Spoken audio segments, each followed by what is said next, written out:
Hey, Hi. do you think we need a theme song? Sure. Why not? Pause it for me. Nice. Welcome. Did you just come up with that? Did it sound like I did? I spent all night writing that. Really? No. What's your theme song? Pause it for me. Pause it for me. Pause it for me. Oh, that's way better. Mm. Welcome everybody. We're sad today. Yeah, so sad. Why don't you tell the viewers, listeners or viewers if you're on YouTube, what we're sad about?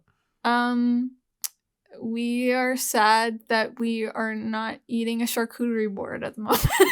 Okay, I was going to say we're sad because it snowed, but... Oh, well, yeah, of course.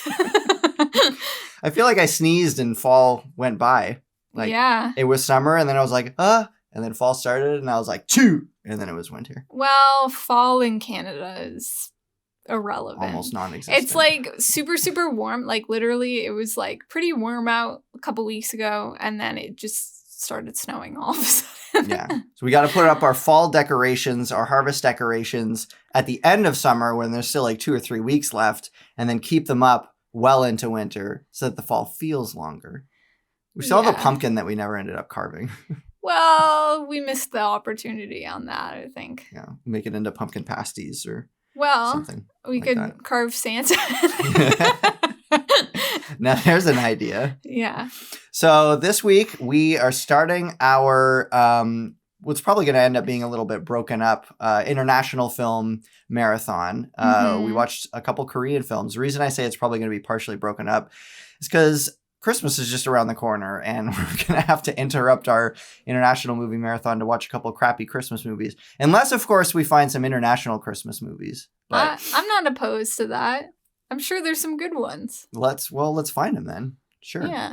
But I didn't want to compromise any of our international marathons by trying to shove in a Christmas movie. And I preferred to veer towards things, movies that were considered classics or modern classics or just considered pretty darn good. For sure. I picked out my French films already, and maybe we'll be able to get to that when we record in January, perhaps. Yeah. Because I'm sure it'll be more like Christmas content or like more lazy content, like casual documentaries or something for a while. Yeah, give me that nice lazy core. Yeah. So both movies that we watched today, I picked them, but they were recommended by Faraz, who was on a previous episode of the podcast. We watched Decision to Leave, which just came out. We saw it in theaters. The new film by Park Chan-Wook, director of Old Boy, The Handmaiden, and many others. And we watched Memories of Murder, directed by Bong Joon-Ho, director of Parasite. Yeah. So just a quick rundown of our experience thus far with Korean films. It's not extensive. Basically, the films that I mentioned are the films that I've seen. I saw Old Boy. I showed Old Boy to you. I've seen The Handmaiden. You haven't seen it. And we both watched Parasite in theaters when it came out. So we have some experience with these directors. Yeah. But yeah, we can count on like one hand all of the films from that country we've seen, basically. This is just the beginning. Yeah. Faraz gave some recommendations of Korean films. He also recommended Burning. He sort of half recommended Burning. He said he really loved it, and my brother also loved it, which to me is two very good indications that I would not like it. Because they like a lot. He said it was very, very slow. He said, after you watch it, you feel like you've experienced something. Well, and I'm like, I'm down for that, but... As long as it's good. I mean, you liked Magnolia. I wasn't that hot on Magnolia, but that was kind of a slow burn, that film. Well, Patrick, my brother, hated Magnolia, which makes perfect sense as to why I would love it. So there's that. That's true. By the way, if you want to hear more of my thoughts on Magnolia and other Paul Thomas Anderson films, you can go check out Carl and Gabe Go to the Movies. I guess start on there, and we talked about Paul Thomas Anderson. That was, I wasn't on that episode, but I watched most of those movies with you. So it's a good deep dive for me into Paul Thomas Anderson. For sure, yeah. And so I enjoyed Old Boy a lot. And I enjoyed parts of The Handmaiden. Other parts I felt kind of overshadowed how good the plot was. And we both really enjoyed Parasite. So I was I was eager to see more films by these directors. I almost picked Okja. That's tempting. Also Very by tempting. Bong Joon-Ho, I believe. Yeah. But what I read was that much of that movie is in English. And I didn't want to compromise, again, the International Movie Marathon by picking things that were too Americanized, you know? So I thought we'd go with, 2 full Korean language films. And one was brand new, and that was just good timing as far as I'm concerned. I liked your second choice, Memories of Murder, because I think it paired well with Decision to Leave in terms of themes. Right. I don't know if that was intentional or just sounded interesting. Not really, actually. The reason why I picked Memories of Murder is because some of the other films that I saw among lists of like top Korean films were just a bit more on the grisly side. Compared to this, yeah. Oh my goodness. And I was trying to pick something that wouldn't weigh it down too much. Whereas this, it definitely has some grisly aspects to it. Memories of Murder, I'm talking about. But there are a couple sort of like action-y scenes. There's a couple foot chases, you know. It's not too graphic. It's more like a crime show. Like, I kept on thinking about True Detective. Yeah, it's similar. I have no doubt that this was a huge inspiration on True Detective. Yeah. So I guess I'll intro both movies and we can kind of talk about them both at the same time. So we watched Decision to Leave first. Saw it in theaters. Nice experience. I think the theater was pretty empty.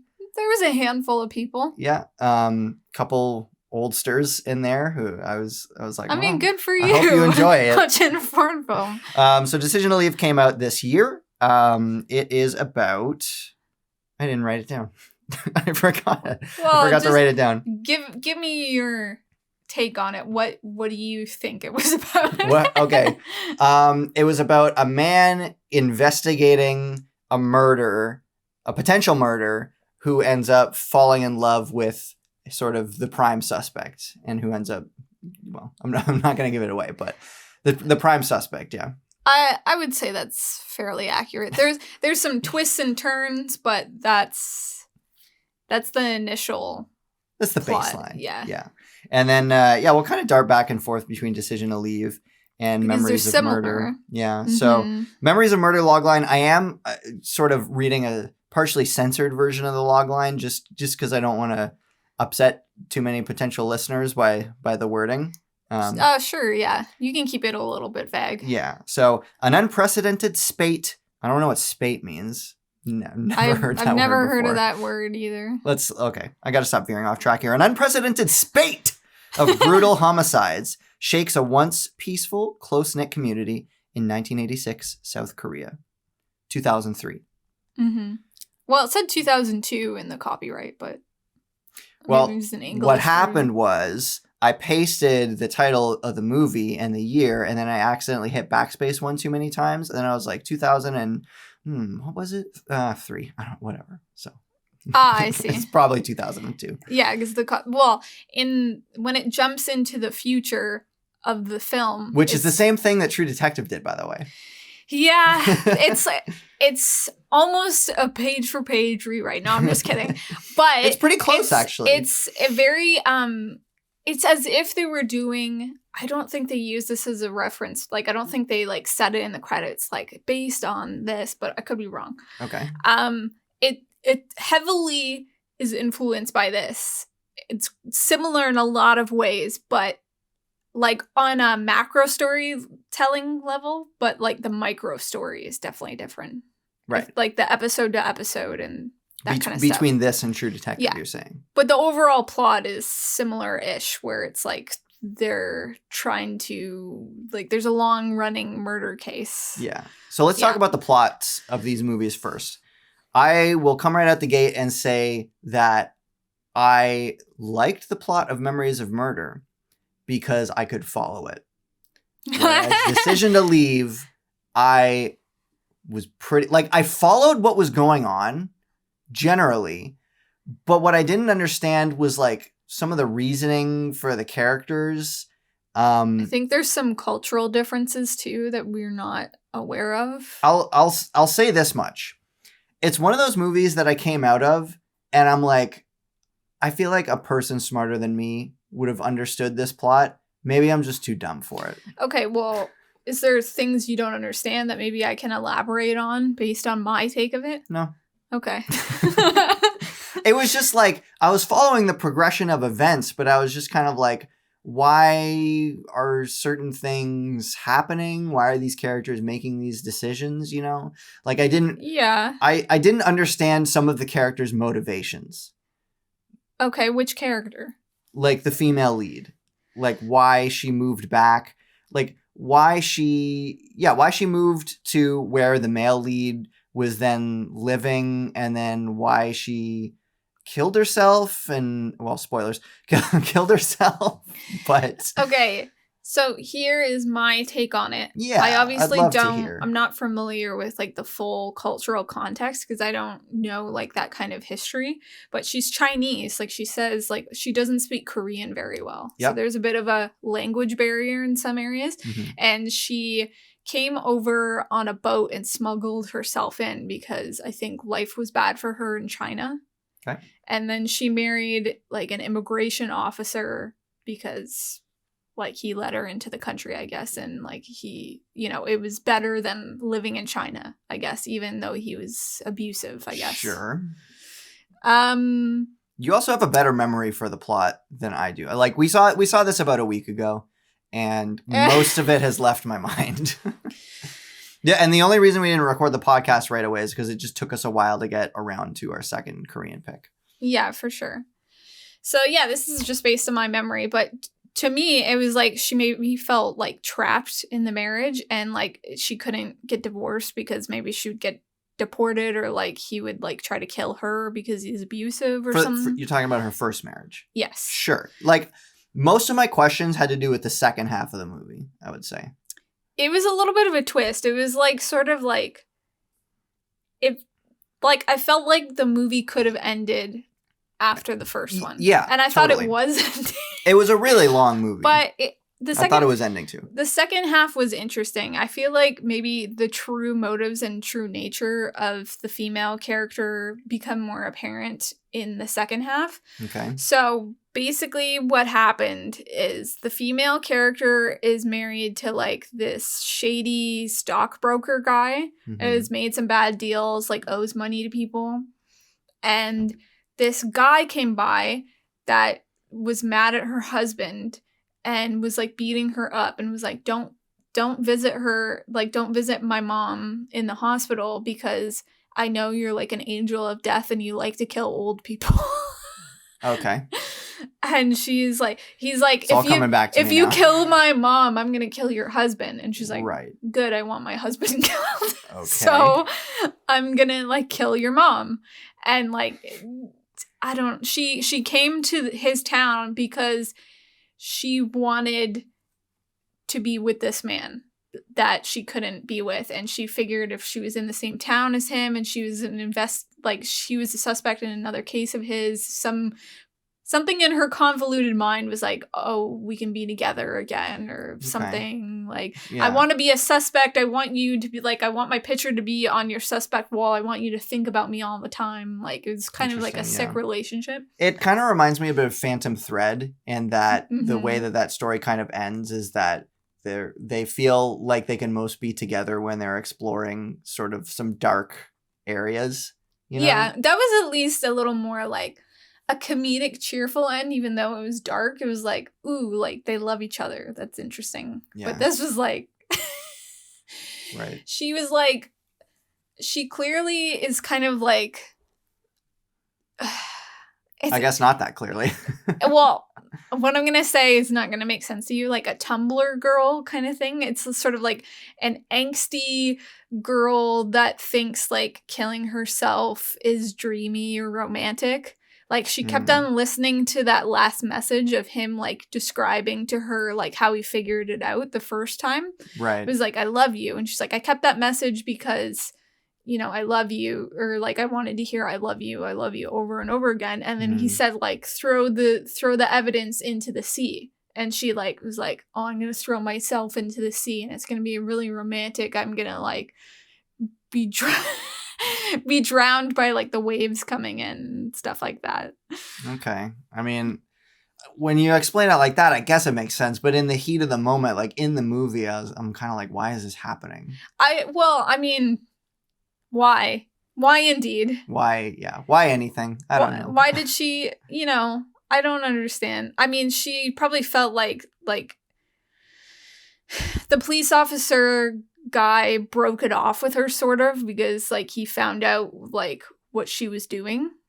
And after the first half, at the end of the first half, yeah. So she felt like she had to marry the other guy because it was her decision to leave him. Like, it was like, it gave her a reason to stay away or something. Okay, but then they moved to the town that... Because she couldn't stay away because she's psychotic. Okay. I don't know. I understood the first half enough. It's like a guy is investigating a murder. He falls in love with the prime suspect. He realizes that she did it. And then he's like, well, I love you, so I want to cover this up so that you can escape or whatever. We're just gonna call it off and go our separate ways. And then the second half is just where I was kind of like, are we not over yet? What's going on? You know, I'm okay with longer movies. Yeah. Like Memories of Murder was a bit on the longer side. Yeah. It was over 2 hours, I believe. To me, it felt a little bit more like a murder mystery TV show. So to me, it would be okay if it was on the longer side if you're, like, going into a lot of detail and plot. I definitely have some problems with that movie as well. But my favorite part of the movie was the whodunit aspect. Like, let me explain to, like, him figuring it out. And, like, let me explain to you how I figured this out and, like, how I came to this conclusion and how you did it. Like, but that was all, like, in the first half, right? Yeah. The second half was kind of, I don't know. Well, she was, it was a bit of a mystery. It was like, why is this guy dead? She just showed up. And then she, like, explained, like, what happened and stuff. There was a little bit of a mystery, but it was a bit confusing. Right. Let me hit you with a little bit of trivia for Decision to Leave. Mm-hmm. There are multiple octopuses hanging in the background in the scene in the fish market. Mm-hmm. That's it? Yep. Yeah, not a whole lot of trivia for this movie. I guess it's too new. It is pretty new. I guess that's a director trademark. I mean, I know he eats octopus in Old Boy. Oh, that's true. There's some octopus-related stuff in The Handmaiden as well. But, I mean, that's pretty much the only piece of trivia. It's like a motif. Yeah. I didn't love this movie. I went in with, like, kind of high expectations because I was like, I've seen other movies by this director that I really liked, and it's a new movie. I get to see it in the theater. This is going to be awesome. I'm probably going to love this. And I just, like, the first half, I was like, all right, not bad. And then it was kind of winding down, except it wasn't winding down. It was winding up for its second half, and I was like, where are we going here? You know what? I enjoyed it enough as a cinematic experience, just going to the theater and watching something decent, that I would recommend it to people that like foreign films and like Korean films. And if they think they like sort of a murder mystery thriller that maybe, like, not everything's super clear all the time, sure. Right. Well, I'll say of the 5 Korean movies that five? Of the 5 Korean movies that I've seen so far up to now, this one's easily at the bottom. I don't know. Of the 4 that you've seen? Top, bottom, middle? What the heck? Okay. Carrying on. I don't know. Our wrapping paper fell over. I think Old Boy is an objectively good film, but it's a harder pill to swallow. Well, this was a lot. That's what makes it so good. This was a lot easier of a pill to swallow. Sure. And I don't know if that makes it better. Not necessarily. I don't know how to feel about that movie.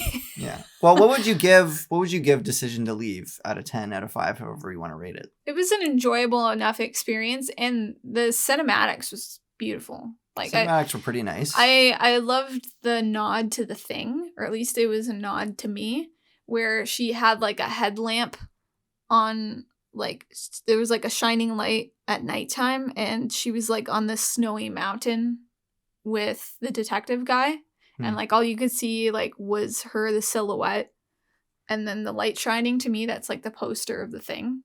Or like the... Interesting. Yeah. That's pretty cool. The one thing that kept occurring to me in that scene was how her headlamp light was shining directly into his eyes almost the entirety of the scene. From like 6 inches away, just like right in his eyes. I'm like, how could you possibly concentrate? Like, how did he not in the middle of that conversation be like, excuse me, could you just like, get that out of my face, please? Well, he's clearly so mesmerized by her beauty or her aura because he knew that she was a suspect and was like, I got a crush on her. Like right away, basically. Yeah.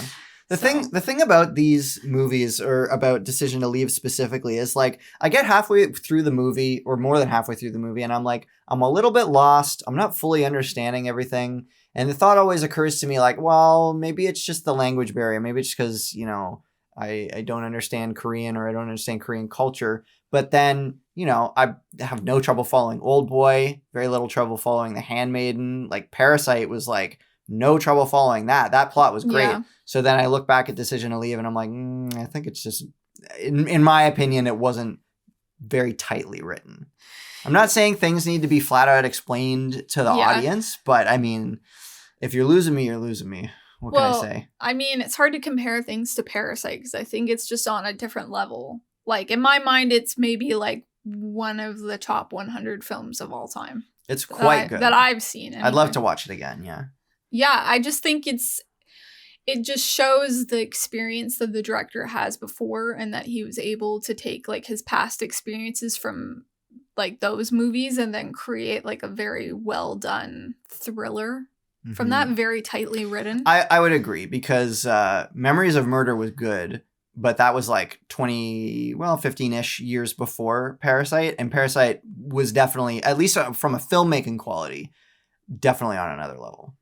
Just overall, like I would throw that on like right now, whereas I don't know. Like Memories of Murder, I don't know if I would revisit it. Maybe if like... I probably would. Well, yeah, I revisited maybe. True Detective, so I see no issue with revisiting Memories of Murder, considering how much shorter it is. Okay, well, I was enjoying Memories of Murder, but what I didn't like was the ending. And do you feel the same way? Okay, let's talk about that. Spoiler alert for the ending. So we're just talking about spoilers this whole time. It's hard to talk about these movies without saying spoilers. So I was hooked into Memories of Murder pretty fast.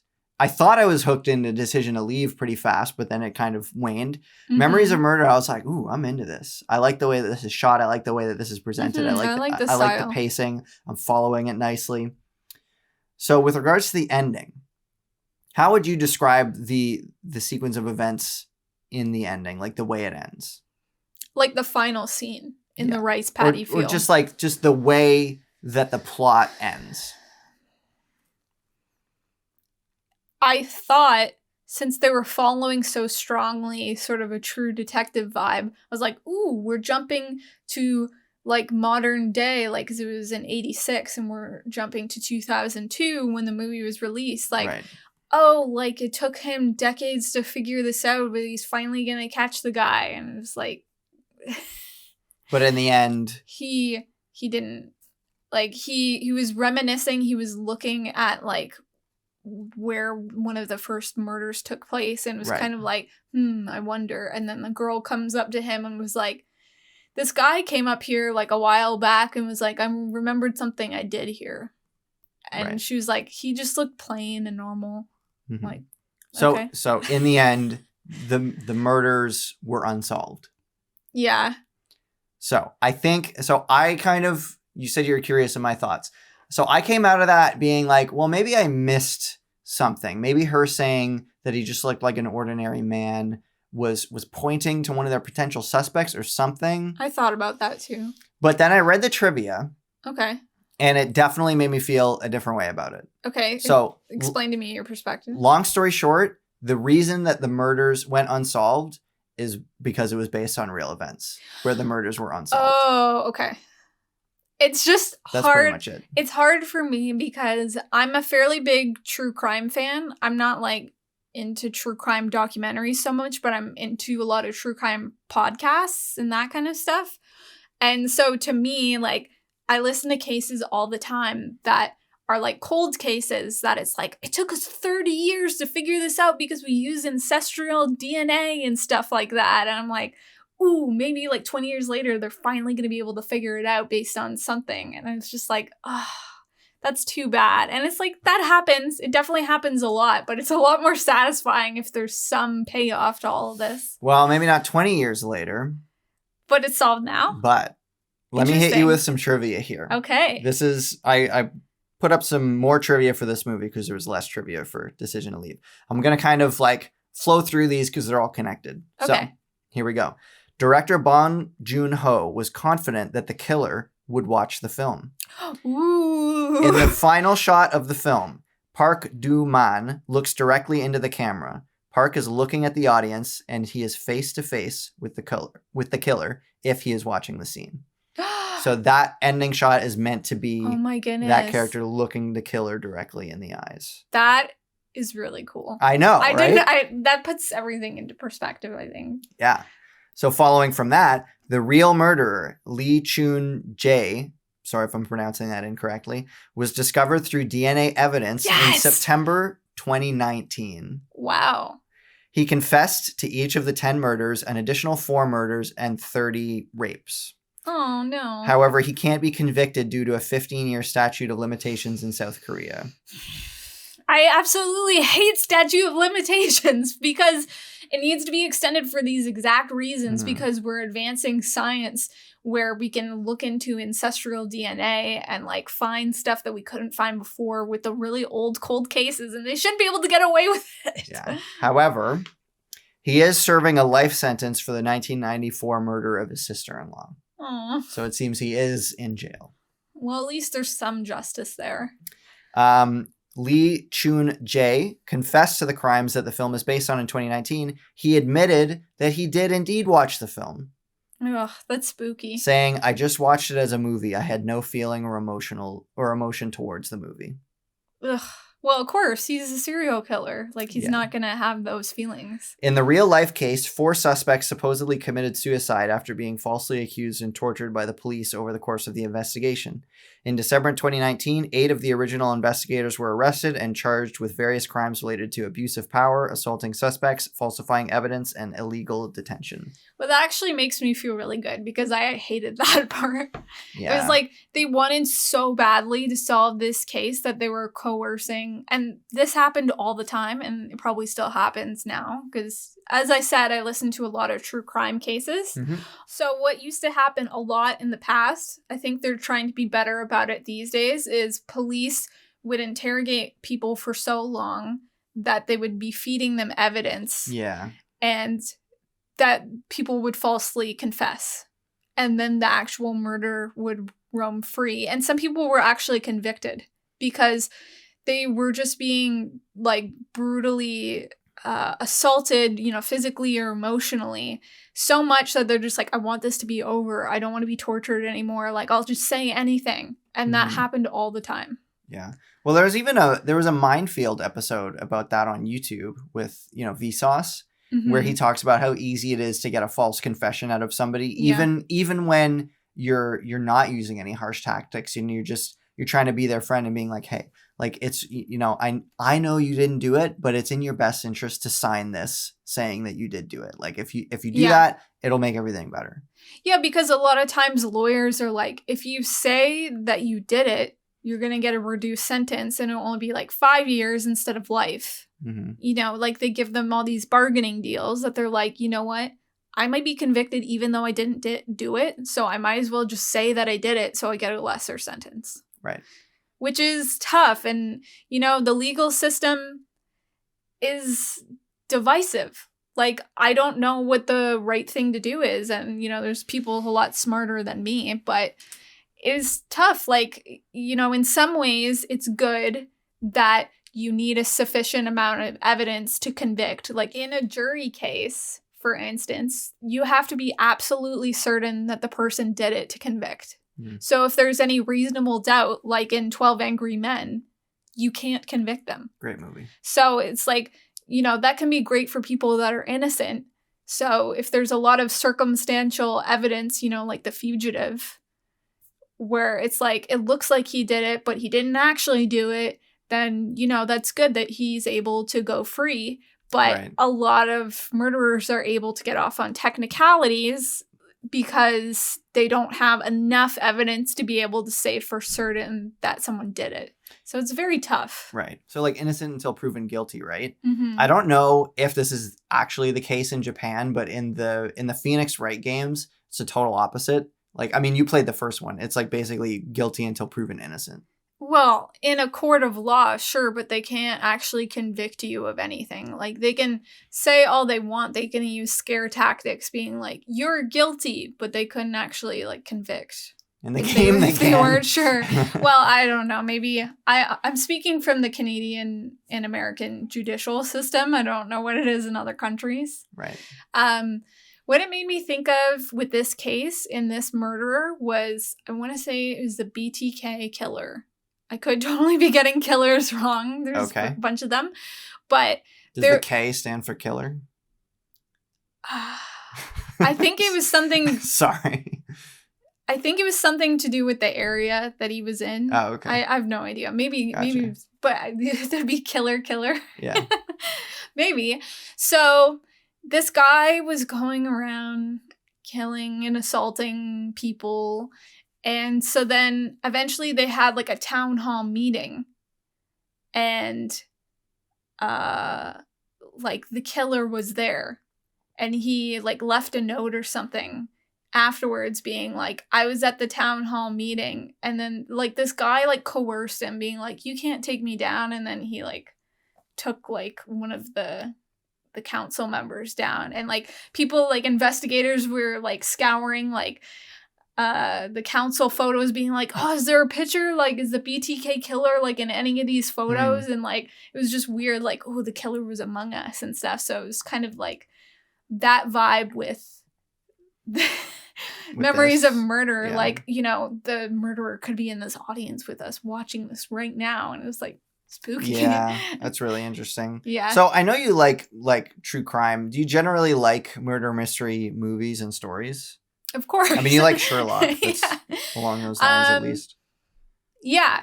So I love a good whodunit.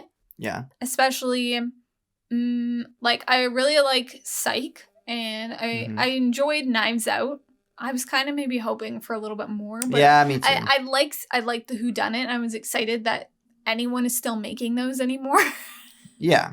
So I love a good sort of murder mystery, or like even a thriller. I don't like it too gruesome. Which is bizarre, I guess. But like, that's one reason why I listen to true crime podcasts, because if they're talking about something, it's a lot easier to not look at gruesome stuff. Yeah. It still kind of upsets me when you listen to those, especially right before bed. But I don't listen to it before bed so much. Oh, it's not a bedtime podcast? No. But it is a bath time podcast. Right. Be like, this killer in the woods, and I'm just like, scrub it down. Yeah. What's your favorite murder mystery film?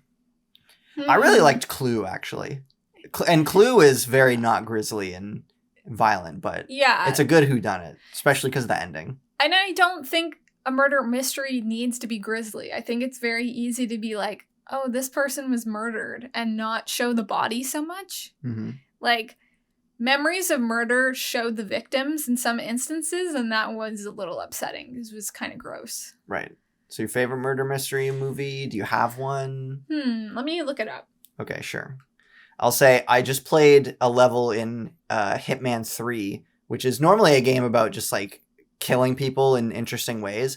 But this level, you walk into this old sort of British mansion, and the level, depending on what decisions you make to progress the level, can just completely turn the genre of the game on its head into a murder mystery level where you have to go around the entire level and question people and gather evidence. And you can either present a false narrative to the person who hired you of somebody who didn't actually commit it, or if you're a good enough detective, you figure out who really did it. And then you basically exchange that information for what you're after in the level. And that was super fun and probably my favorite level of that game that I've played so far. Well, okay, so the first thing that comes to my mind is maybe Gone Girl. It's It's not exactly. It is. It's a non-murder mystery. That's what makes it interesting, though. Yeah, and that's what I don't know if it would hold up upon rewatch. And there's definitely some problematic aspects of that movie, but I think it was really thrilling, like seeing like, okay, this is how I did it, and like the beats of that. So that was pretty cool. You like a good plan reveal. Yes, I do. That's one of my favorite parts. Yeah, you like a good scheme, a good plan reveal. You like that in Better Call Saul. Yeah, that's actually one of my favorite parts is the montages of him like figuring out a good scheme. Totally. Yeah, and that's why I thought you would at least partially like Focus with Will Smith and Margot Robbie, because there's a big play that happens in the first like third or so, and after it's over they do a big plan reveal. It's like very satisfying, and I thought you would find that really cool, but after the first third you were like, shut it off, I'm done. I think I was just so ready to hate it that I just was like sitting with my arms crossed kind of thing. Yeah, pretty much. I think that their scheme was good, and I like sort of the reveal of that.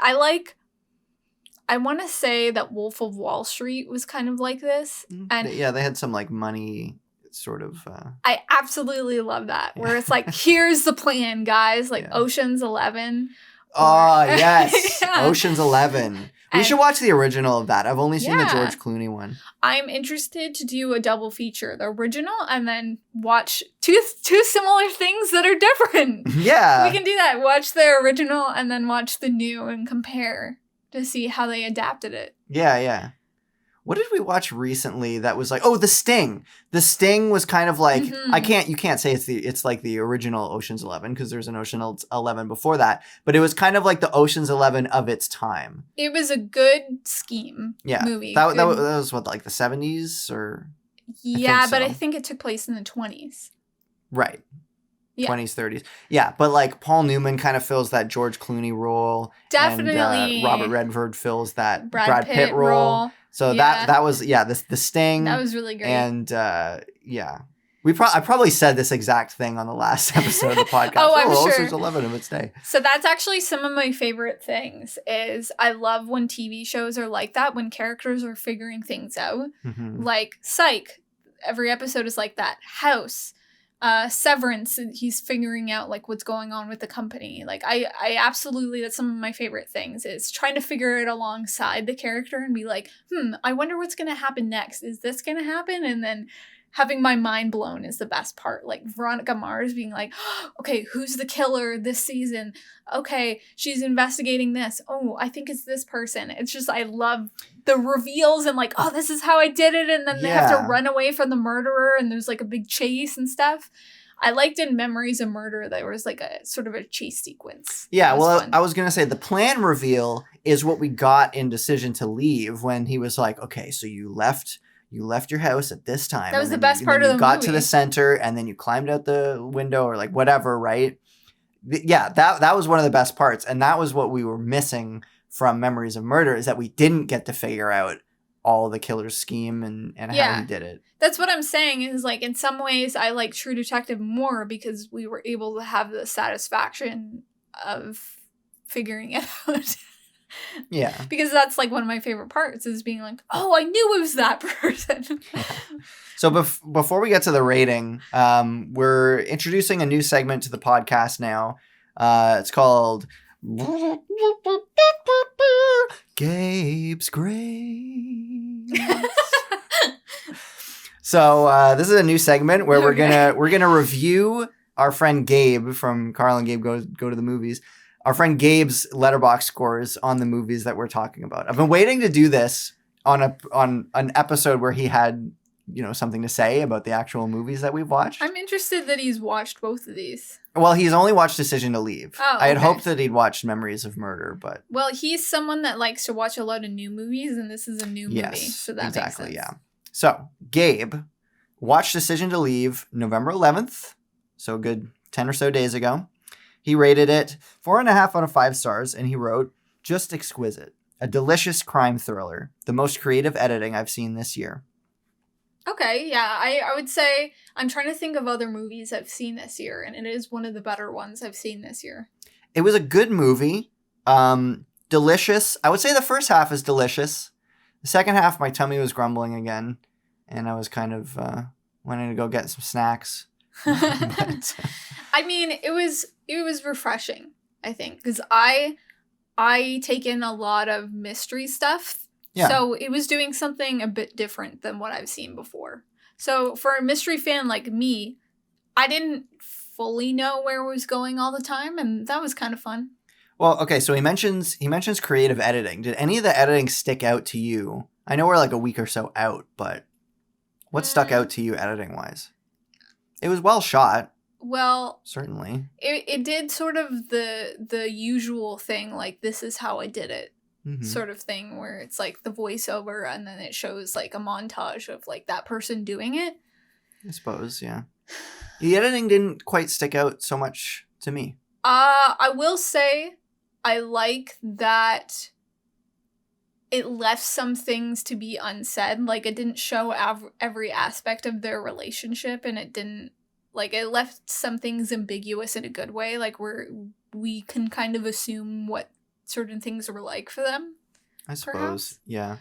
I've seen a couple video essays, and just like the general thought about editing is that if you don't notice editing, then it's good. Once you start noticing the editing, it's taking you out of the experience. So I would say Gabe that. said the editing is creative. Maybe the fact that I didn't notice the editing is a good thing. Well, yeah, I would say that's a great thing, because one movie where I could really notice the editing was Moulin Rouge, and I thought it was terrible. Well, most aspects of Moulin Rouge are terrible. Yeah. Including, unfortunately, the acting from Ewan McGregor. God rest his soul. No, but, like, he can do no wrong. Oh, he did some wrong. He did a bit of wrong. He was fine. He was fine in it. It's no Big Fish. No, nothing is. You want to watch Big Fish after this and cry? Absolutely. Yeah. Well, yeah, so creative editing, maybe upon a rewatch, I would notice the creative editing a bit more, but I'm probably not going to rewatch this. Maybe. I don't know. I think there were some interesting shots. Mm-hmm. Like, they did sort of, like, close-ups of things, but it's like, I don't know. I think when it comes to films, it's like, a film can be good if it's, like, has a good plot, good characters, that kind of stuff, and not have good cinematography. But a film can also be good if it has good cinematography and does kind of like interesting, unique things that aren't traditional. That's kind of like what we've said probably on the podcast in the past, is a good director will do like all the usual things and then maybe throw in a couple weird things to give it a flair and be like, oh, he's creative. He did something weird. Yeah.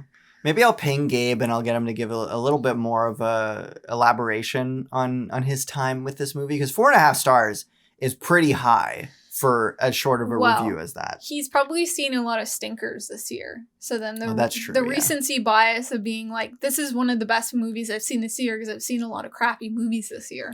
Yeah. Whereas we've just watched like The Sting and like, you know, we watch a lot of older movies that are considered classics. Exactly, yeah. Yeah. Because why waste our time with cruddy stuff? Yeah.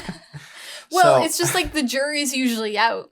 It's like when a movie gets released, it's hard to know what the initial reaction is going to be. And, you know, sometimes movies are initially panned, but then they become classics going forward. So it's hard to know that when something's new. Yeah. But if you give it some time, it's easy to revisit it. Right. So I would give Decision to Leave, I guess, a 6. That's pretty low. Out of 10. Not out of 5. Yeah, that is pretty low, actually. I can't even know. The only movie, the new movie that I think I remember seeing this year in theaters is, I want to say, Sonic the Hedgehog. Or was it even this year? Might have been last year. I don't know. In theaters this year? Yeah. Well, I saw Elvis, but you didn't. We saw Moon No. Age Daydream. Oh.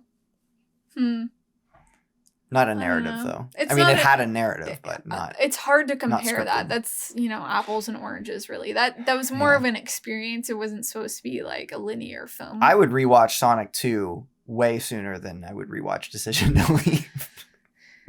Maybe. Sonic 2 is fun for the whole family. Except Bring your nephews. I mean, the Uptown Funk scene. It's just utter cringe. Well, that's when you go to the bathroom. Sure.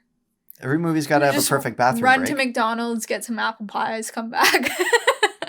If you remember. Add to that list, my friend. Apple pies, couple McDoubles. If you remember, I did that. We went to the theater. Oh, with Sonic 1. Yeah. With Sonic 1. Yeah. I left part of the way through and went at the beginning. And went to McDonald's and got snacks and food and stuff, and then came back. It was because we had planned, we were like, okay, we're going to go to the movies. We're going to go to McDonald's first. That's going to be our lunch. We're going to eat the McDonald's in the movies. But then we were late getting to the movies and we were going to miss it. And I was like, we're friggin' starving. We need food. We skipped lunch. This was going to be our lunch.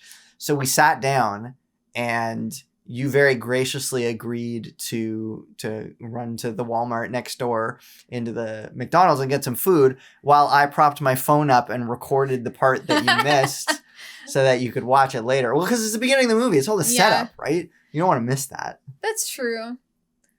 I mean, to me, it was a fair sacrifice because while it was, a fun, light movie. McDonald's is delicious. Well, yeah, but also you have been a Sonic fan since you were a kid, so I knew that it meant a lot more to you to watch that movie than it would to me. Yeah, that's true.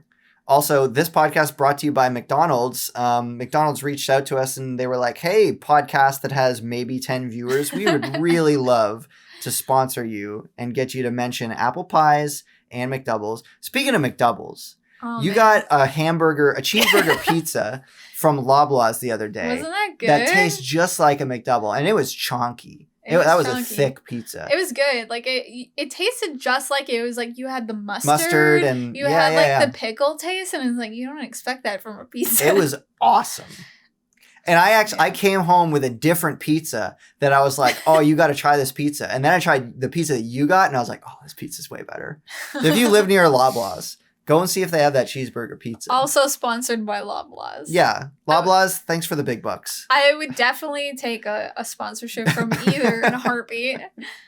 Well, yeah, if we can get some free McDoubles and cheeseburger pizzas. Free coffee. I'd like some coffee, please. Free iced frappes for a year. Sure. I would do it. Yeah. All right. I think we're pretty clearly going off the rails here. Yeah. Anything left unsaid? Memories of Murder, 8 out of 10. Why not? For you? Yeah. Sure. I think I feel better about the ending now that we've discussed it. Because I was like, what am I supposed to get from this before? He was hidden in plain sight. And it was yeah, sort of. The thing about that is that it was made in Korea for a Korean audience who probably knew about the murders and probably knew that it was based on real events. So they probably had a better understanding of where the story was going. Yeah, it would be more akin to one of the famous killers that we're aware of around here. Yeah, I don't want to name anyone because I don't want to give any other killers more clout than they have already gotten from countless things. Yeah. To me, the thrill of true crime and mystery is figuring something out and giving justice. Whereas I think for some people, they get so fascinated by the killer themselves, and that is not me. That's no bueno. No, it's more I want to figure out what happened to this person because they deserve it, because they're a human being. And, it's interesting to figure out a puzzle. Mm-hmm. Right. So rating? Rating. Did you give it a rating? Decision to Leave. I think I just enjoyed going to the movie theaters and not watching something super crappy. Well, I feel like that's going to backfire because that to me says it's not worth watching at home.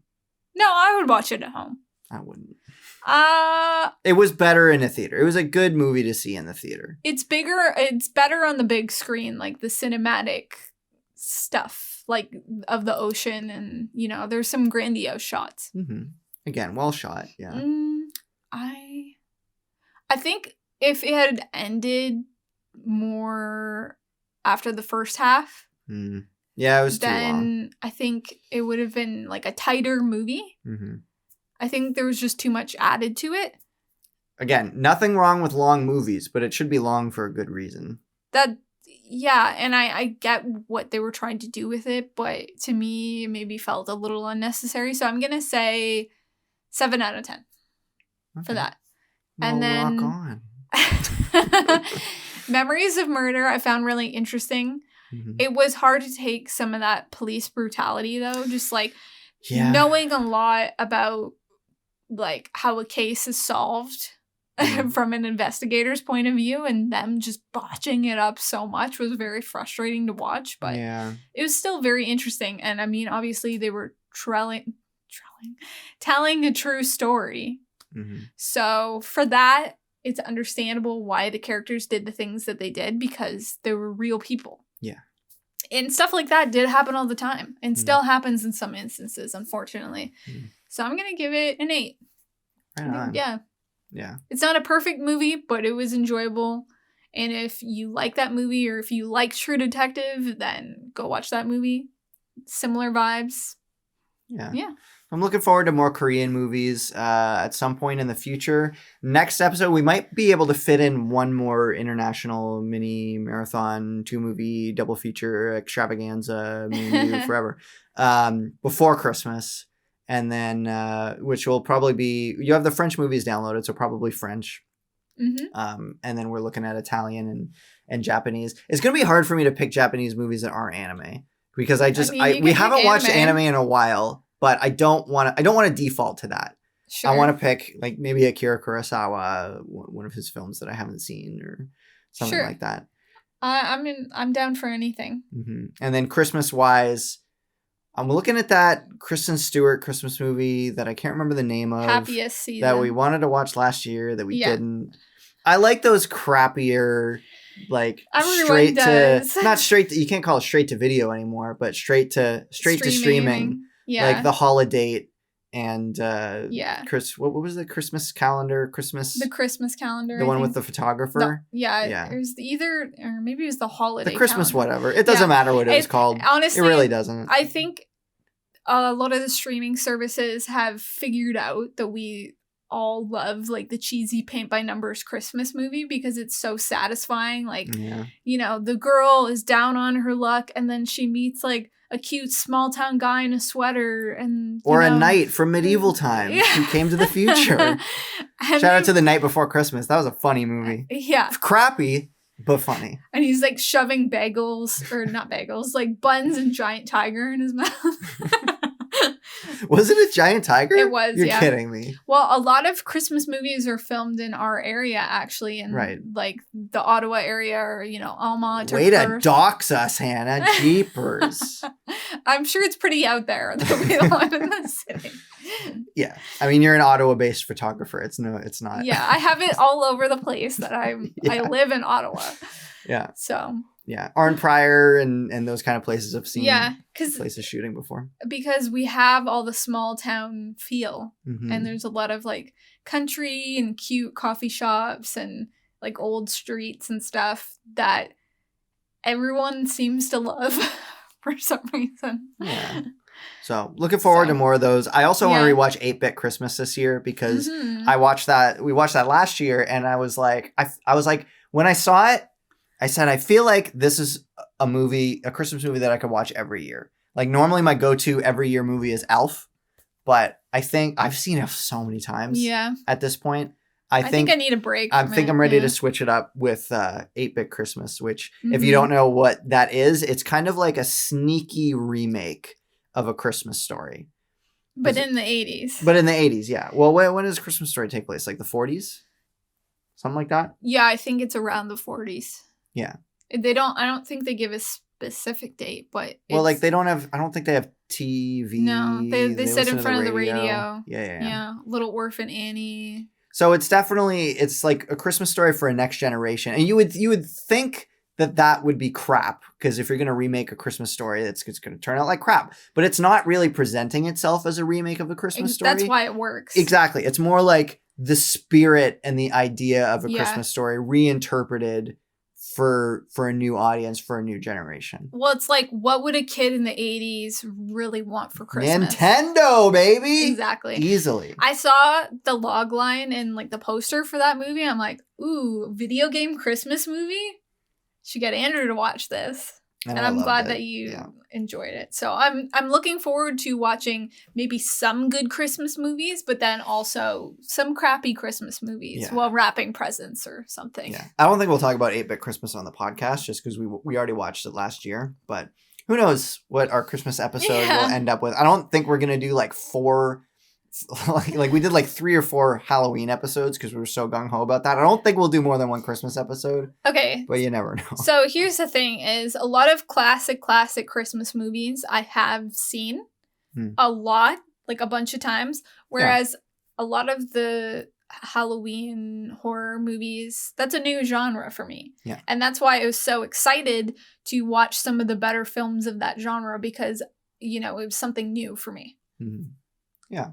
Same for me as well. Like, I'm relatively new to horror. Some of those classics, quote unquote classics, I haven't seen. Mm-hmm. You know, I'm still missing a lot from my film knowledge library when it comes to that. But Christmas movies, like, that's kind of why we watch some of the crappier ones, is because we've already watched all the heavy hitters. Well, we're kind of scraping the bottom of the barrel in a good way, though. Yeah, I want to say, like, last year, the year before, you saw It's a Wonderful Life for the first time. Yeah.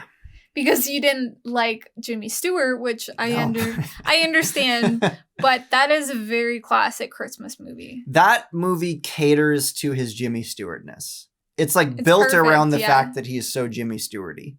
Yeah, that is a really great movie. It never fails to make me cry. I really liked it, actually. Yeah, it's a good movie. It's one of those movies you can just throw on every year because it's like, oh, he did have a wonderful life. Merry Christmas. Let's watch Big Fish and cry, and then watch It's a Wonderful Life. I'm like almost crying just talking about it. It's okay, Hannah. It's okay. All right. Thanks so much for listening, and catch you in the next one. Bye. Love you. Love you.